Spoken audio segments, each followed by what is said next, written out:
हरे कृष्णा।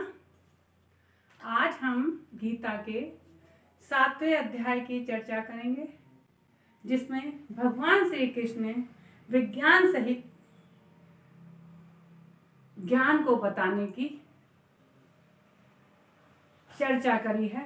उनको जानकर हम यथार्थ ज्ञान प्राप्त कर सकते हैं।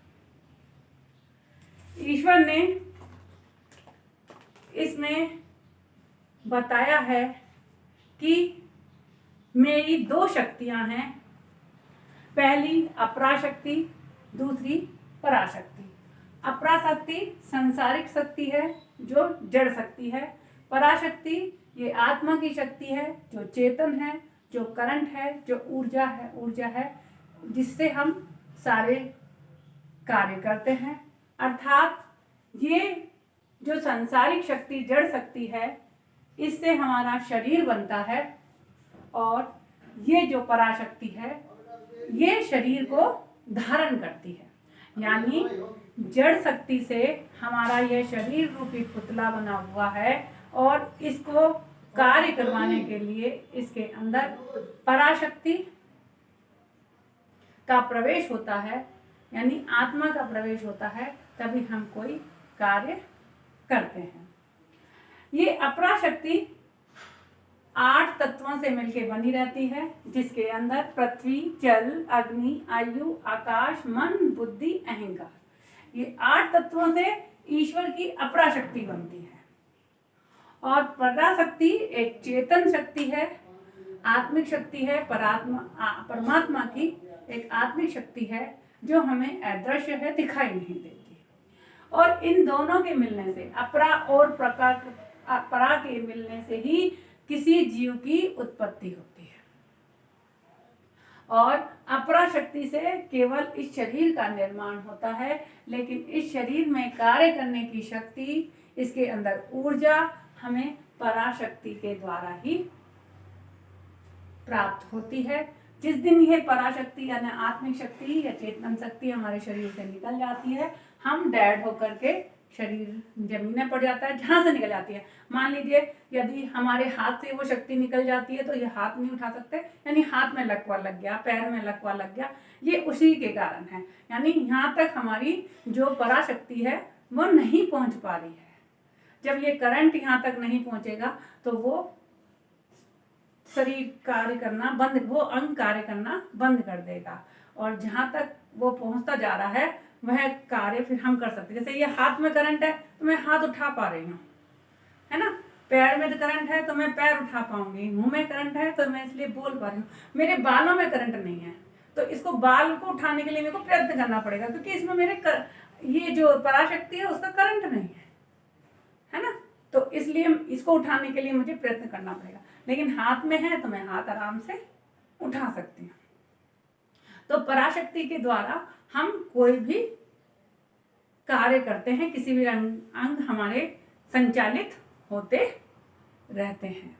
तो ये भगवान ने बताया है कि मेरी 8 प्रकार की अपराशक्ति है, और एक ये मेरी खुद की पराशक्ति है जिसको हम आत्मिक शक्ति कहते हैं। इसीलिए आपने हमें देखा होगा कि हम जब पवित्र दिन होते हैं उनको 9 रूपों में मना लेते हैं, और भगवान हमेशा 9वीं वाले दिन आ जाते हैं। आपने देखा होगा ये अष्टमी तक हम, है ना, ये 8 तत्वों से मिलके बने रहते हैं। तो 8 दिन हमारी ये दैविक शक्ति होती है, ईश्वर की ही शक्ति है। ये अपराशक्ति, दैविक शक्ति, इनकी हम पूजा करते हैं।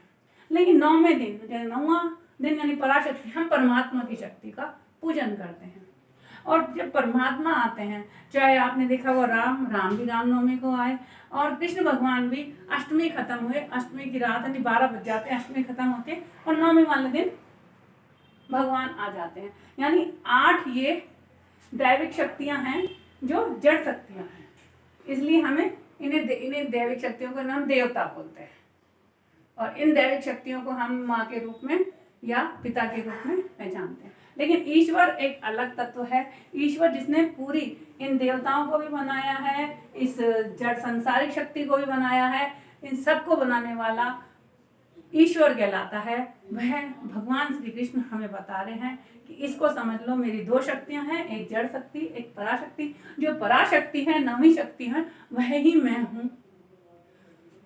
और ये जो जड़ शक्ति है, यह आपकी अन्य दैविक शक्तियां हैं। और इन्हीं शक्तियों के कारण, इन्हीं शक्तियों से आप पराशक्ति से ही कार्य करते हैं। और जो कार्य और जैसे विचार आप करते हैं, उसी के कारण आपका जन्म होता है। जैसे बच्चे क्लास में पढ़ते हैं तो फर्स्ट, सेकंड, थर्ड आते हैं, ऐसे ही हम अपनी पराशक्ति से कार्य करते हैं।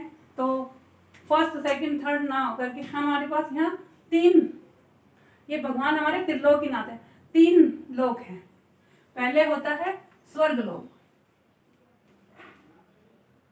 यदि हम फर्स्ट ग्रेड अच्छे से काम करते हैं तो स्वर्ग लोक में जाते हैं, यानी दूसरे मनुष्य लोक, जिसको मृत्यु लोक भी कहते हैं, यहाँ पे जो जहाँ हम रह रहे हैं। तीसरा नरक लोक, जहाँ मर करके हम जाएंगे। ठीक है, ये नरक तीनों लोग हैं। तो यहाँ पे जो फर्स्ट क्लास लोग हैं वो स्वर्ग लोक में चले जाते हैं, जो सेकंड क्लास लोग हैं वो मनुष्य लोक में रहते हैं, और जो थर्ड क्लास लोग हैं वह नरक लोक में जाते हैं। और जो सर्वश्रेष्ठ लोग होते हैं, जिनको डिक्टेशन मिल जाती है, अच्छे लोग होते हैं, वो भगवान श्री कृष्ण के परम धाम में जाते हैं। परम धाम भगवान कहते हैं, जो यहाँ तक तो देवी देवता रहते हैं, आप देवता बन जाते हैं, जिसलिए स्वर्ग लोक वालों को हम बोलते हैं दान देवता। ये हो गए मानव और ये हो गए दानव। आप अपने कर्म के द्वारा देवता भी बन सकते हैं, मानव भी बन सकते हैं, दानव भी बन सकते हैं, ये आपकी कैटेगरी है।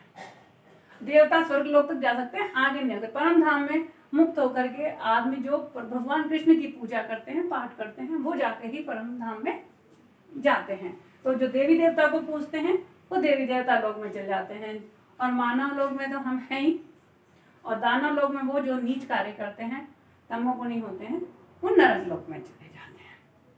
तो भगवान यही कह रहे हैं कि ये पराशक्ति यानी आत्मिक शक्ति ने ही इस शरीर को धारण कर रखा है, और जब चाहे मैं ये शरीर से निकल के चली जाती है, और अपने संस्कारों को, जो हम कर्म करते हैं, इस अपराशक्ति से जैसे विचार और कर्म होते हैं, उन विचार और कर्म के अनुसार हमको दूसरा जन्म मिल जाता है, और ये ही संस्कार के रूप में पराशक्ति के द्वारा हमें दूसरे जन्म में प्राप्त होते हैं।